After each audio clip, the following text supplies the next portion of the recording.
Laws, Director Dwayne Balcazar, and the Head of Creative Development for Anima, Mr. Bren Yap.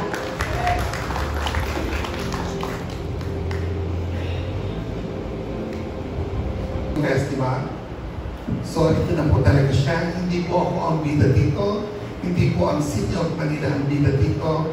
Ang bida dito ay itong 8 magagaling na estudyante sa buong Pilipinas. Diba? So excited na kami ni Mayor. Mayor will not be here kasi ayaw rin ang masapawan ang mga estudyante dito. Ito dapat ang inyong tatanungin. Ito ang dapat yung unang kung ano ang ginagawa at ginawa nila para sa festival na ito. So, hindi ko na pahabain at isa po kong pupuntang event.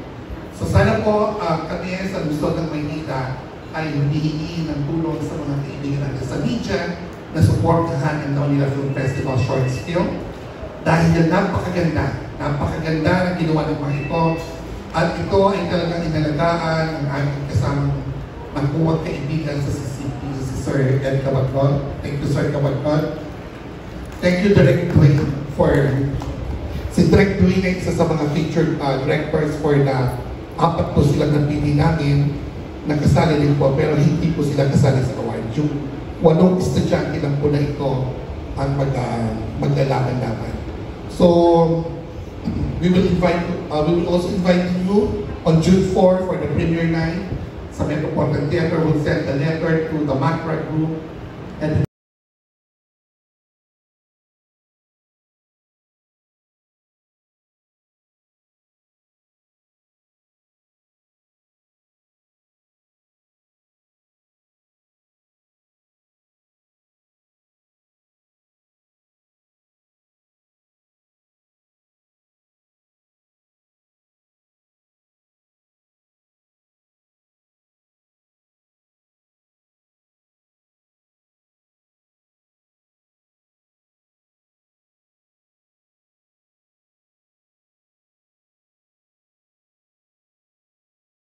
Just yung buhay.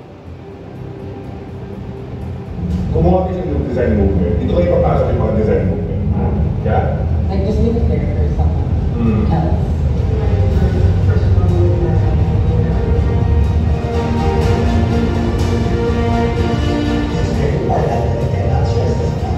Research.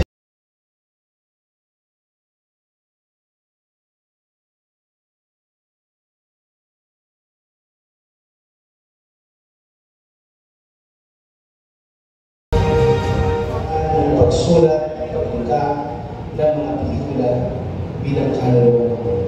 Maging kabahagi po namin kayo sa The Manila Film Festival 2024 at tunghayan naman po ninyo ang kagalingan ng bawat isang kabataan na milenyo, bawat isang kabataang Pilipino sa pagpapakita ng kanilang talento sa paggawa ng pelikula.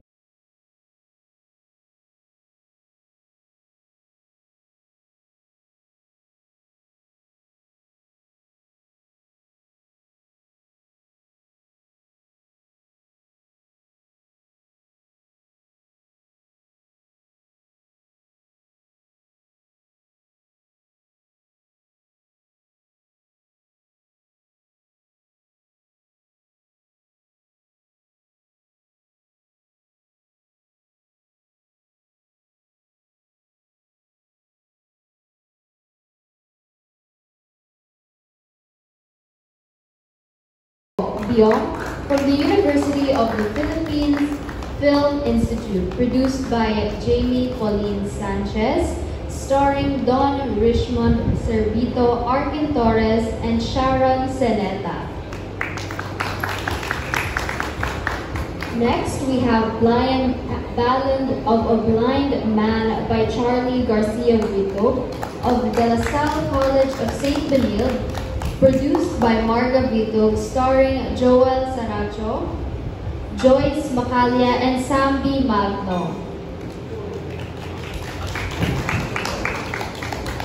Fourth on our list, we have Titas Pinamalas by Adrian Renz Espino of Adamson University, produced by Alexander John Burwell, starring Jillian Vicencio, Trisha May Espena, John Fair, Mosang, and May Cornell. Fifth, we have Happy Mother's Day by Ronnie Ramos from the University of the Philippines Film Institute, produced by Yuan Amandi, starring Amber Jeshley Gomez, Precious Paula Nicole, and Fee Palmas.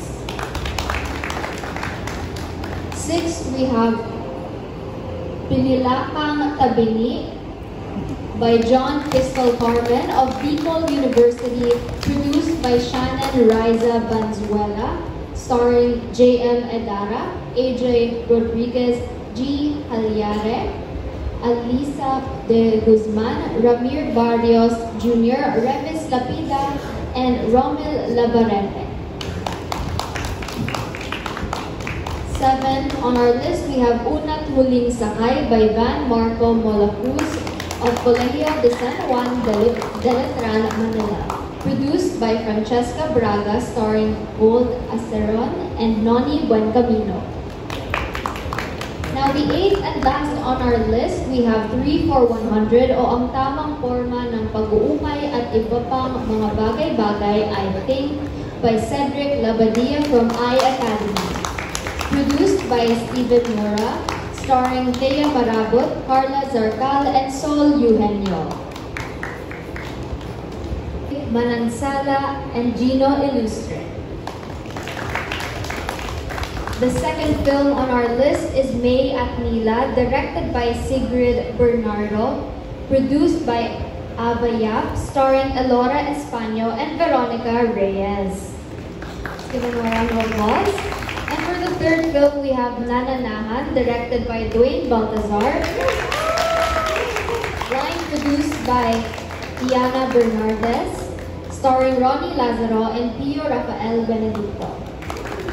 Now, the last film on our list is Shortest Day, Longest Night, directed by J.P. Haba, line produced by Maria Cristina Cruz, starring Adrian Lindayag, Von Pixon, Char Maranton, and... Maghanap tayo ng mga batang filmmaker from different schools, not just from Manila, who might have a fantastic story in their mind. And instead of giving it to 3 projects or na full length, let's spread it out among about 8 projects. So the idea here is mas marami ang pwedeng kwento na lumabas. Now you might say, may isang entry tayo na galing sa Bicol, no? And one of the things na we discussed it, you know what, the story of Manila is not centered in just this city. The story of Manila is carried throughout the Philippines and even by Filipinos na hindi na lumaki sa Pilipinas because their parents migrated there, etc., etc. It's the story of the city in our minds.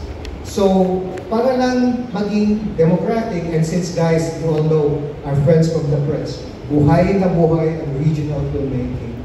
A lot of the stories that can be told outside of the physical territory of Manila can also discuss the yearnings, the aspirations of all of these young Filipinos and what they think of what Manila is. So, ano pa? Did I answer it correctly? And those folks who met me because of the Metro Manila Film Festival 2016, alam yung kalaban ako. And we had a lot of problems in 2016. For this year, the cinemas who came to our rescue were the was the chain of the Robinson Cinemas, and we love them very much. So as much as possible, ang magiging ticket prices niya, from what I heard, no, please correct me. Correct me ako kung iba na yung sinasabi ko, baka mademanda tayo. I think it's around 200 pesos. But karamihan ng mga screenings in the 2 venues, marami na nag-block selling. So the idea there is that we want to bring all the young people in, and the people who are supporting the screenings can bring in, sabihin yung habot ko, all of these young people so they can watch these works and maybe think one of these days, nandito parang kaya ko to. So, yan ang magiging strategy. But of course, pag-uusapan natin, well, it's not really meant to make money. Alam niyo naman yan, guys, no? Wala naman tayong festival na kumita. Maski na Sinimalaya, Marinel, right? Yan, wala si Tony Boy with it. But you know what I mean? I'm just happy that at my age, I'm 70 years old, there's still a city called Manila, the most historic, iconic city in the whole of the Philippines, that all of a sudden see the need to give a platform to all of these young people. I thank you. Yes po, thank you sa kanila na itong top 8 na to. Ito pong masasabi mo sa kanila. Ay, husgahan ko na po ba? Siyempre, parang tuwing nagbibigay naman po ako ng talk kahit saan yan, parang lagi akong hindi umaatras kasi as much as may natututunan sila sa akin, meron din po talaga akong natututunan sa kanila. At gusto ko po yun kasi doon lang ako nabibigyan din ng pagkakataon para i-proseso kung paano ba ako gumawa. So parang nakikinabang din po talaga ako sa mga batang ito. Parang gano'n. At impression, parang sobra na po nung kumpara like, kailan ba ako graduate po ako sa letra ng 2007. So kumpara po noon sa ngayon, syempre mas accessible po lahat ng gamit. Mas accessible po lahat ng mga pwede nilang panoorin. So at dami na po. At kumpara po sa amin, mas magaling po sila sa unang tungtungan, kumbaga. Parang ang taas kaagad ng tungtungan nila sa mga bagay-bagay. I know for a fact na mas marami silang napapanood ng pelikula kaysa sa akin mismo. Ganong level. So parang okay po na simula ito sa kanila at sobrang I look forward kung magagaling ba talaga sila. And yun po. Thank you. Maraming salamat po. Mamaya ko rin. For the Manila Film Festival 2024.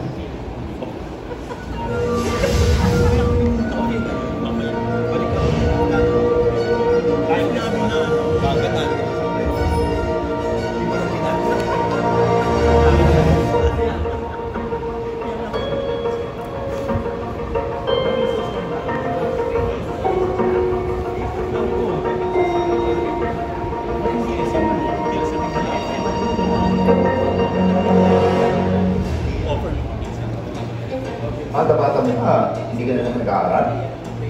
Ano gusto mo? Samahan pa kita sa check-up. Hindi na ako babiyahe. Bakit di mo tapusin yung pag-aaral mo? Kahit nandun sa mga anak naman doon. Sino ba alam katapos doon?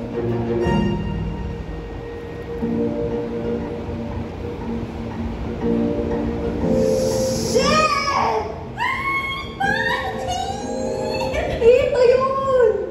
Swerte! Tigil ka muna sa pag-aaral.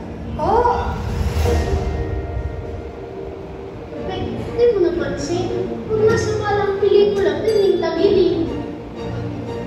Adi? Ayaw mo bang umalis ka lang dito?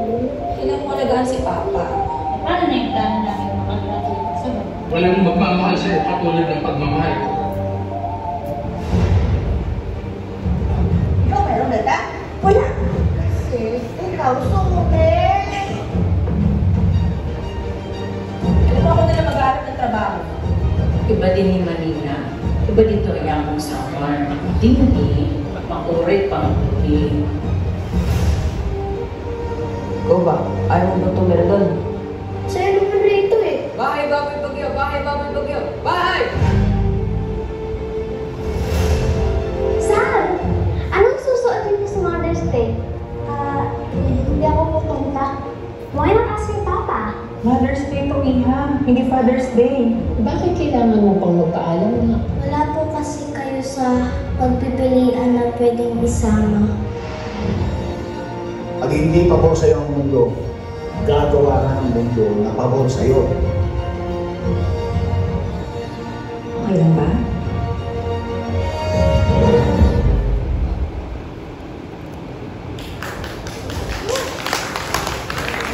Wow, I'm pinamalas ko, about po siya sa experience ng swerte and malas.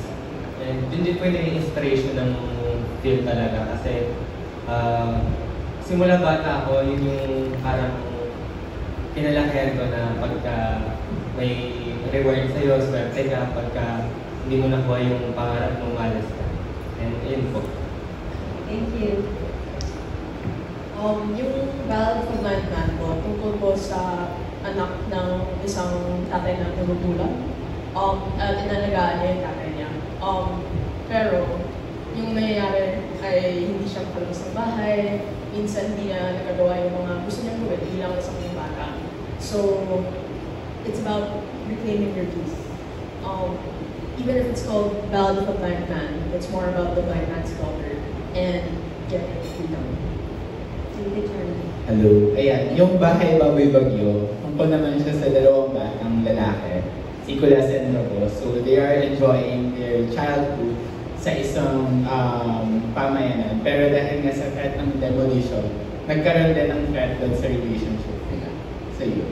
Thank you, Joyce. Hello po. So, Anne Ko Anne is about a mother and her queer daughter on a quest to find a silent job, trabaho na hindi po kailangan ng mother magsalita kasi she can't speak Tagalog po since bagong lipat lang sila sa Manila.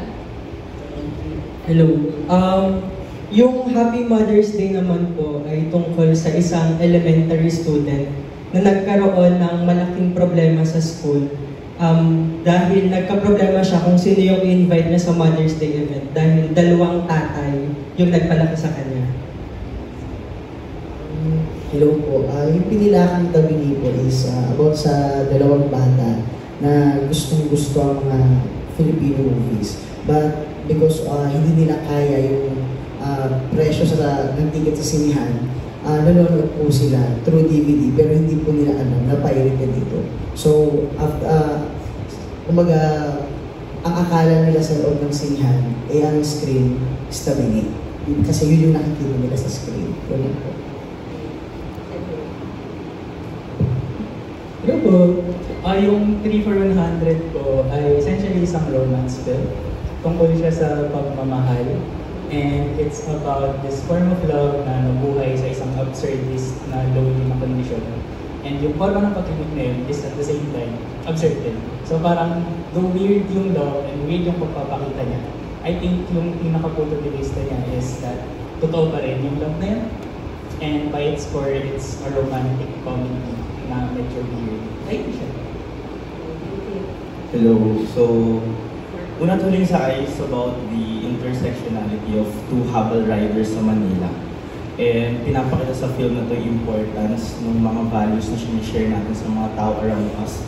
And this film examines the relationship of people and places.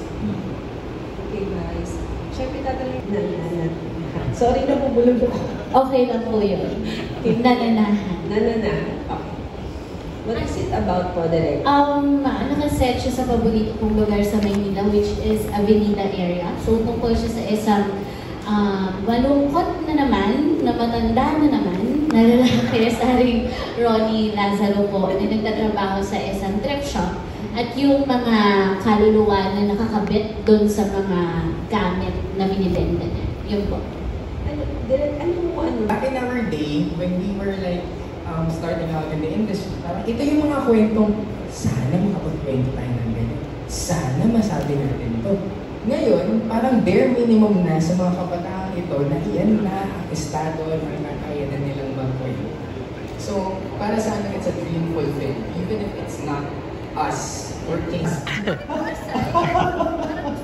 Oo, given na yan. Let's start with Marco.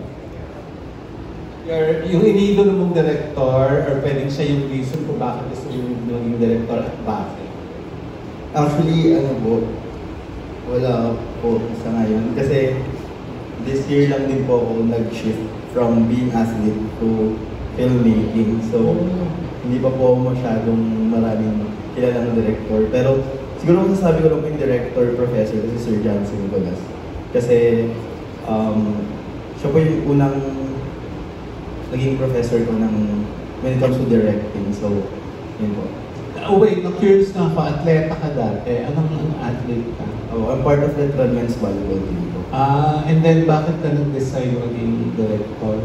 Actually, pagpasok ko pa lang po ng college, gusto ko na po. Pero time constraint, hindi po kinakaya ng training ko po. So, bago po ako graduate, sabi ko, hindi pwedeng graduate ako, hindi ko nagagawin gusto ko. Ito yung totoong gusto ko. Okay, thank you. Cedric, ikaw, siguro meron kang idolong director. Hello po. Yes, madam. I think there will always be a special place in my heart for Direk Mike De Leon. So, sobrang, parang siguro kung may pinpoint ako na film na palaging favorite ever, na comfort film, tapos as in my dream film palagi, it's Akabaka-Baka.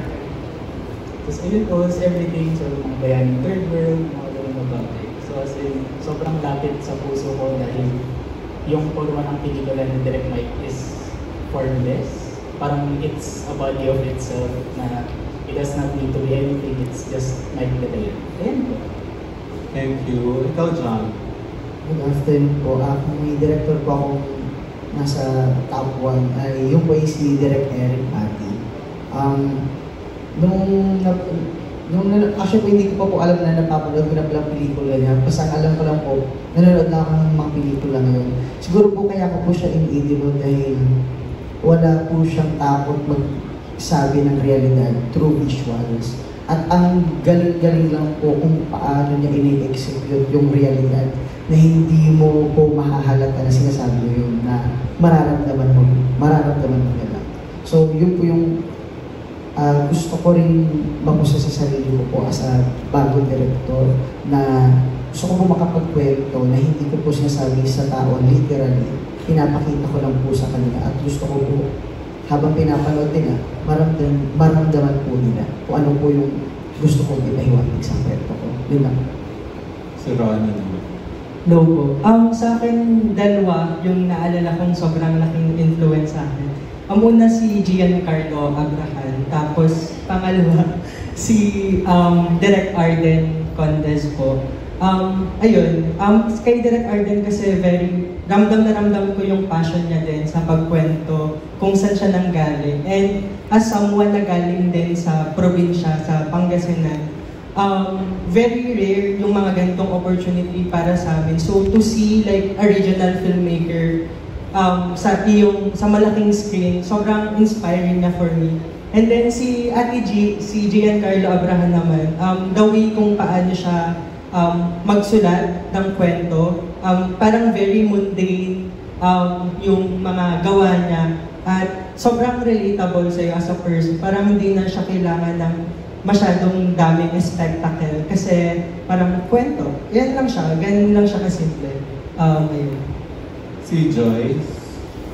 Hello po. So for this story, ang laking inspiration po sa akin ni Direk Vic Villanueva sa Patay na si Jesus po. So, dahil nga po regional film siya and na-realize ko na pwede pala gawing drama din yung mga ganitong kwento.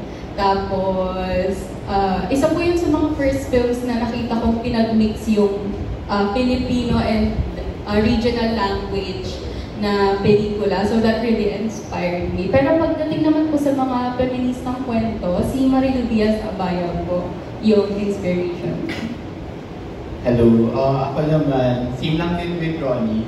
Graduate din ako ng School of Giancarlo Abrahan.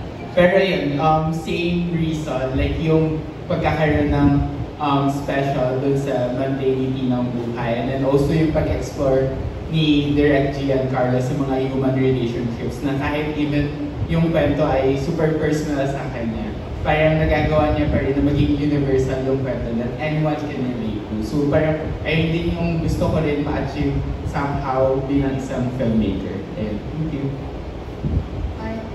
Sa akin naman po si Direk Gandar. He inspires me sa writer and director. Feeling ko si Direk sobrang humble na kasi. Siya yung pinakauna kong mentor sa writing workshop na sinahan ko nung freshman ako sa yung workshop na sa Ateneo. Tapos, ngayon na pag-graduate na ako, nag-usap pa rin kami, pinag-usapan pa rin namin yung screenplay na sinubmit ko, parang tatlong taon na siguro. At parang lagi nang gusto mong tulungan ng mga estudyante. At lagi kanyang kinakausap tungkol sa ano parang gawin sa susunod na film. At parang yun yung gusto kong maging bilang isang director. Parang someone who's respected, but someone who's also respected for being humble to listen to everyone else. And honestly, it's hard sometimes, especially in this industry. So I think he's just a really good example of the company. Ako naman po, hindi po ako masyadong, parehas po kami ni Van na hindi masyadong itong films. Pero yung nag-spark sa akin na maging director is si Direk Jun Lana dahil sa Die Beautiful. And sobrang na-enjoy ko yung pelikula yun. And tumakbo siya sa isip ko ng ilang araw paano yung naging process ng paggawa ng pelikula. Thank you guys and congratulations. Masaya po ako at kayo na po ang festival director this year kasi nasaksihan ko rin po yung last year. Anyway, ano po? Napanood ko yung mga pelikula nila. Mabuti po naging shorts na ngayon at hindi na full eh. Ang tanong ko lang po, ang proseso ng submission ng mga bata, di ba? Based on scripts lang po ba, Sir Ed? O at saan film ka? Nanalo na po ako nung, hindi naman ako literally, film itself. One of the best pictures for Cine Halaga 2020. Cine Halaga. Kasi nag-open sila from ang first year ng Cine Halaga is full short films pero mga feature directors. Nung nag-open sila for second edition, nag-open na sila for finished films at mga estudyante naman. So pang ilang beses mo na itong sumali? Pangatlo na po. Yung pangalawa ko po is from yung kakatapos na ng Pure Gold Cine. Pure Gold? Okay. Finalist ka rin. Sino pa? Or hello po. Yung pelikula po kasi is very absurd by nature. So, hindi siya, nung inisip ko yung title, parang ngayon ko siyang subscribe to something na one word. Kasi hindi talaga mahilig sa one word titles. Parang hindi siya me, parang as a person, mahilig ako sa long word titles. So parang inisip ko sa sarili ko, how can I make this as long as I can? So eventually, yun, ang dinidefend ko sa school, wala pang IT. So nadagdag eventually yung pama-IT.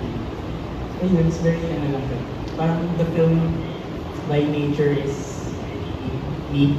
Parang me service siya. Pero syempre inisip ko rin ang audience and everything. Pero parang it's a thing, parang natural na siya sa pelikula kasi hindi rin nagsusubscribe yung film mismo to anything. So parang the title should not also subscribe to things. Ganun. Thank you. Curious ako sa una tuloy sakay kung paano na-cast si Gold Acero. Siya ba yung first choice? Tinulungan ba kayo para siya yung yes po, siya po yung first choice and yung supervising producer po na si Joy Hamora, kakilala po niya si Gold Acero. And fortunately, nung nabasa po niya yung script, naging excited po siyang gumanap as Francis. So, same question for dun sa Ditas. For Jillian Vicencio, siya ba yung first choice din? Hindi po si Jillian yung first choice. Nag-come up na lang po kami kay Jillian nung hindi na po namin alam kung sino yung kakas. And nagpatulong po kami na Miss E para makasiyo kay Jillian. Okay, thank you. And then sa Happy Mother's Day, actually parang emotional yung plot mo, no? If you could only share, kung hindi okay lang, kung ano yung what made you write the story? Made you write the story? Okay. Ayun po. Just recently po kasi, parang after ilang years of parang not seeing my father, nabanggit ng kapatid ko habang nag-uusap kami na kuya, hindi siya straight. Pwede siya, gano'n. So, from there, dun po nag-start yung concept ko nung story. Paano ko ba? Masaya ako para sa kanya for like realizing his sexuality, ganyan. parang discovering himself more. But at the same time, I feel like nandoon yung lungkot, thinking how long he repressed that queerness, and at the same time, parang how scary it must have been for him working abroad just so he could be himself to a stranger who speaks a different language. So there's this idea of me na parang, paano kaya kung nung bata ako o elementary ako, nakakasama ko siyang pumunta ng school just the way he is, kung sino talaga siya. So parang doon ko nag-start yung concept at doon ko po nasulat yung character nung dalawang tatay at saka ni Sabrina. Because parang ako din, myself, as a queer person, parang building a family for me is like a distant fantasy sa point ngayon. So parang, ayun, doon po siya nag-start yung konsepto nung Happy Mother's Day. Direct John, I heard that tatlo nang nasalihan mong festival sa Halaga. Tapos Pure Gold, repeater si Peter. Yes. Tama ba? Oh, maganda editing doon. And then the third, I'm not sure the question ba to. I just want you to share your experience kung sa tatlong sinalihan ng festival. What are the differences? What are the challenges? Marami pong differences talaga, especially po sa yung sa Sine Halaga po kasi finished film and 10 minutes. So medyo kailangan po masiksik yung kwento sa loob lang po ng 10 minutes under student category. Then ayun po, nung nag-transition naman po from into Pure Gold Silent Panalo na, medyo na-culture siya kami, especially sa mga technical requirements na ito pala yun. So, ito yung totoong, sabi nga ni Direct Wade, realidad, industriya. Nung na-clinic classes namin, ito na pala yung industriya. Pero, ayun po, dito naman po sa TMFF, gladly, ang difference po dito is the grant, yung parang requirement nila sa creative freedom mo para mas malaya ka magkwento. And not just that, medyo bago po sa akin kasi first time ko po na hindi lumagpas sa total running time na nire-record ng film festival, which is TMFF. Sorry, pinilakan ka being repeater si Peter, tapos ano yun sa senior? Sally Manong po. So it's about a girl na nagsasabong po because of yun nga po, namatay yung tatay niya. Siguro po Firefly, My Beautiful,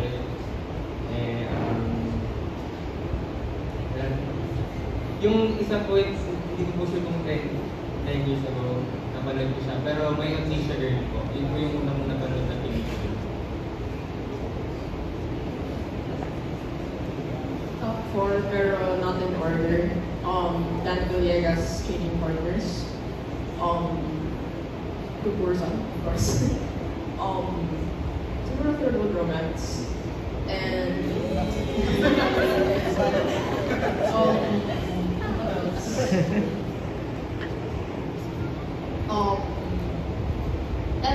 Benedict Peter. In any, not in any order din siya. Barbara Steele, Steve Lana. Sila ni Giancarlo Abraham. Doon sa wala ni Direct Dwayne Marcos. And, Maraan ni Marilu Lewis.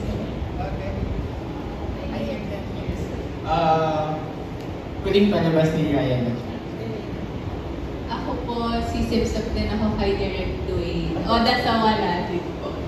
Tapos, ano po, yun, Patay na si Jesus, Leonor Will Never Die, tsaka,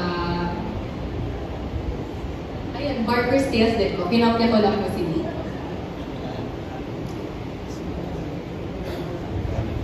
Matagas sa ulo ko so yung una ko hindi pasok sa tables. Markova. I'm John Without You, Die Beautiful, Mamu, ni Rod Singh. Or na yun, no? Last time, E.T. ni E.T. Timor. Carlo. Siguro, since maraming magagalit sa akin, Number 1, Violator ni Dodo Dayaw. Pangalawa, Lingua Franca, Isabel Sandoval. Number 3, well, Alam Patay Ka si Jesus.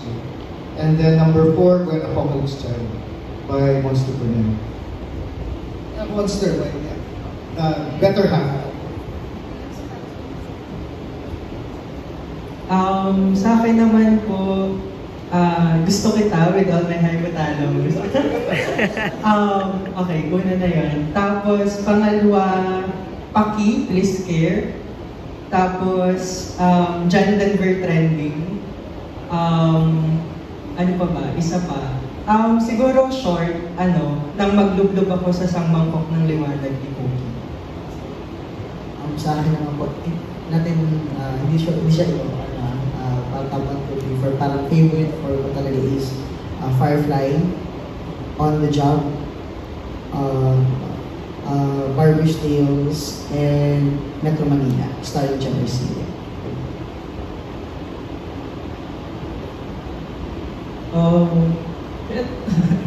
Sa top 4, I think nabanggit ko na kanina. Top 1, Maka pa. Tapos, ito yun. Okay. Pero kakanood ko lang din yun. So pa rin. Tapos, Batch 81, Miss Bulalakaw, Arachel Gala. Tapos, Late Fury Watch, Zomba Dings, Patayin sa Jokot Sirena.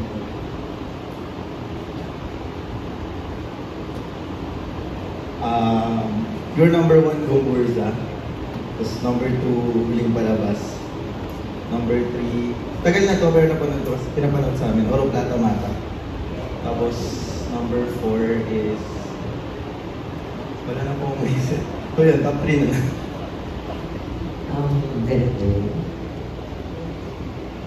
Ano na lang, top 4 na lang of all time. Kasi pag last 10 years medyo. Okay, so number 1 ko Kisap Mata. Dahil nag-run ngayon, and it reminded me sa and it reminded me how sobrang ganda din talaga niya talaga. Bona. And then, third, siguro yung short na lang din. Hindi ko ba mahanap yung kung sino yung filmmaker, pero ito yung short na made me felt na I can do, filmmaking in films. That's Our Us, yung title niya. And then, fourth, Got to Believe. Thank you.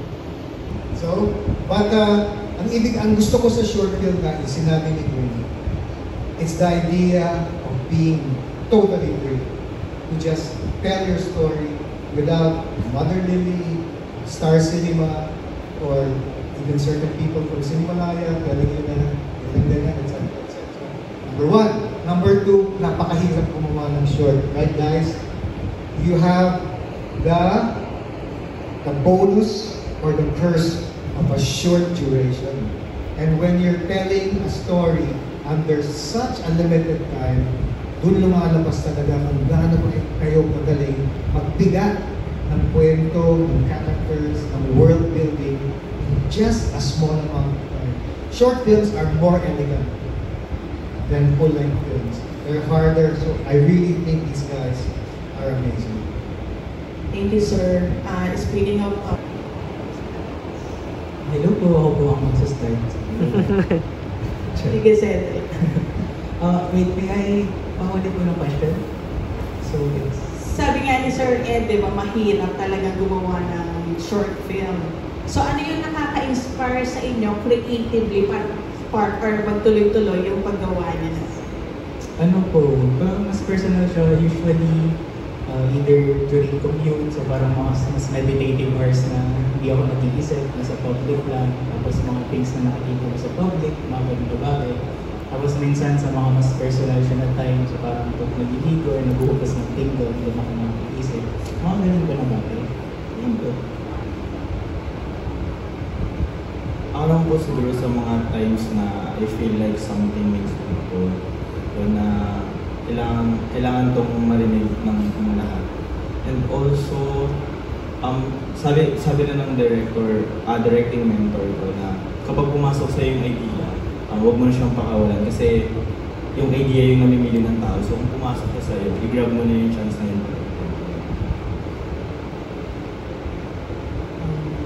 Ganyan ko lang din yung sinabi ni Seth. Kasi kayo na parang siya umiikot sa isip ko.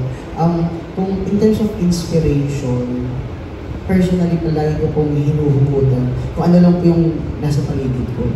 Kapag hindi ko pumakulan ng kwento yung nasa paligid ko, hindi na ako lalayo. Kukulan ko na po yung kwento yung sarili ko. Ano po yung experience ko, ano po yung naranasan ko, ititweak ko lang ng konti, gagawan ko ng kwento. Kasi po para sa akin, yung kwento na ginawa mo based sa personal experience mo, parang ang saya pag nagawa mong pelikula kasi hindi mo siya malilimutan. Habang buhay mo siya makikita.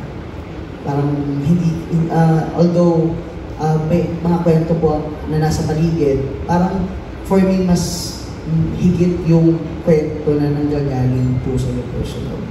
Kahit yun nga po, maraming kwento na kailangan ikwento. So, parang majority ng kwento mo is nagre-reflect yung personality mo, would you say that?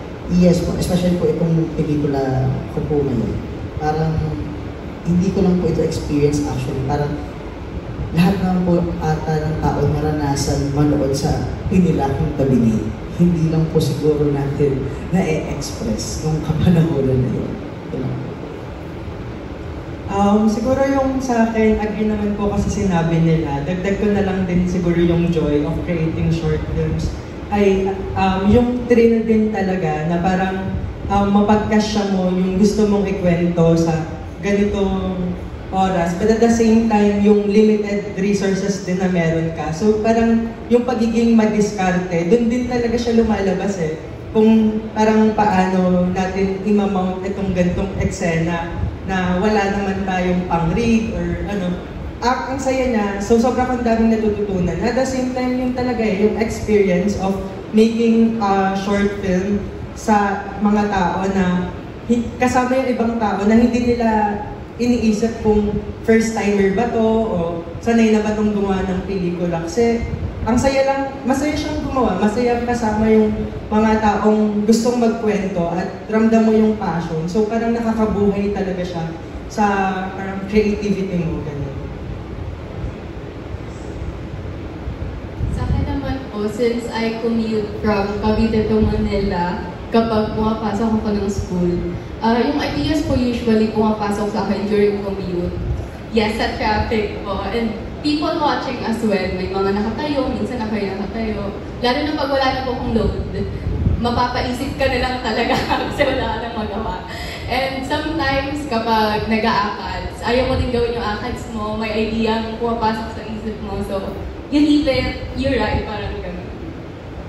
Ayun, tama yung sinabi ni Sir Ed na parang ang hirap talagang gumawa ng short film. But what makes it worth it kasi is yung people that you're working with and you are working for. So, parang kami in particular sa mga student short films na parang mahirap yung resources pero having that, being surrounded by people that believes in your story ay yung talagang nakaka-motivate na gumawa at gumawa ng mga pelikula. So parang kahit pagod na sa ACA, it's like, sige, kwento ka ng mga concept mo, ganyan, ay maganda yan, gawin natin ng pelikula. So yung mga taong naniniwala and nagsusuporta sa'yo, I think that's what inspires me the most sa paggawa ng pelikula. As cliche as it sounds, I think I really want to tell untold stories. But for Blind Man, this film specifically, I think this is an example of a story I was afraid of telling. So instead I tell it through a film. I think what inspired me about this is the community that I met right before I started writing this story, which was discovering that there was a blind community of filmmakers. And eventually, like, for full disclosure, I am part of that community. And something we all agree on is we absolutely hate it that most films only show disabilities for audiences to feel bad about them. They say it's representation of disabled people, but really it's annoying always being the person, being a character that people should feel bad about. So my film like I said, inspiration for my film is wanting to turn the blind man into someone who doesn't want people to feel bad for them. To feel bad for him. And I think it's just experiences of myself, but also experiences of people that I care for that inspire me as a filmmaker. Sa akin naman po, simple lang. Gusto ko pong magkwento and gusto ko rin gamitin yung mga kwento ko para makapag-inspire ng ibang tao. And before po ako maging director na maging student filmmaker, pinangarap ko rin po na maging journalist. Katulad po, yun po. You have been warned about or which have been taught to you when you were just starting out na maybe it can benefit you? Ano ba? Pang-miss you yung question. Siguro na lang, na-realize ko na everyone na kasama kong gumawa ng pelikula, lahat sila gustong gumawa ng mahusay at magandang pelikula. So kahit parang nagka-clash kayo ng ideas or ng ganun, wala sa team mo yung gustong manabutahe. Walang someone doon na gusto ng pangit na pelikula at lalabas yung pangalan nila kakabit nung pangit na pelikulang yun. Baka hindi lang kayo nag-meet kasi magkaiba lang yung way, parang hindi nyo lang na communicate sa isa't isa kung tungkol ba saan yung pelikula, kung para saan siya, kung ano talaga siya. So, parang yung hindi lang kayo nagtutugma ng vision, parang yun lang. Or, parehas kayo ng vision, pero magkaiba kayo ng way papunta doon, kaya kayo nagka-clash. Pero naniniwala ako na lahat ng kasama mo sa paggawa ng isang pelikula, lahat ay nandun para pagandahin yun. Walang masamang tinapay na kasama ka sa paggawa. Parang ayun. Kaya parang tuwing may mag-comment na hindi mo magugustuhan, kahit hindi mo siya gusto, kailangan mong pakinggan. Kasi baka sa ibang punto de vista lang siya nanggagaling, baka may tama naman doon. And then, i-assess mo naman sa sarili mo kung nag-work ba yun sa kind ng pelikula or ng storya na gusto mong mangyari or sabihin. Parang ganun. Kung hindi siya nag-work, edi pwede naman siyang slash out or something may pakinggan. Pero yun siguro yung natutunan ko, ang makinig kahit gaano kahirap at saka maging bukas sa kung ano pa, be it sa paggawa or pagkatapos ng paggawa, sa kritisismo or sa whatever, parang ganun siya. Ayun po, salamat. Salamat din. Thank you. Siguro pwede yung 8 finalist. Thank you, Direk. Thank you,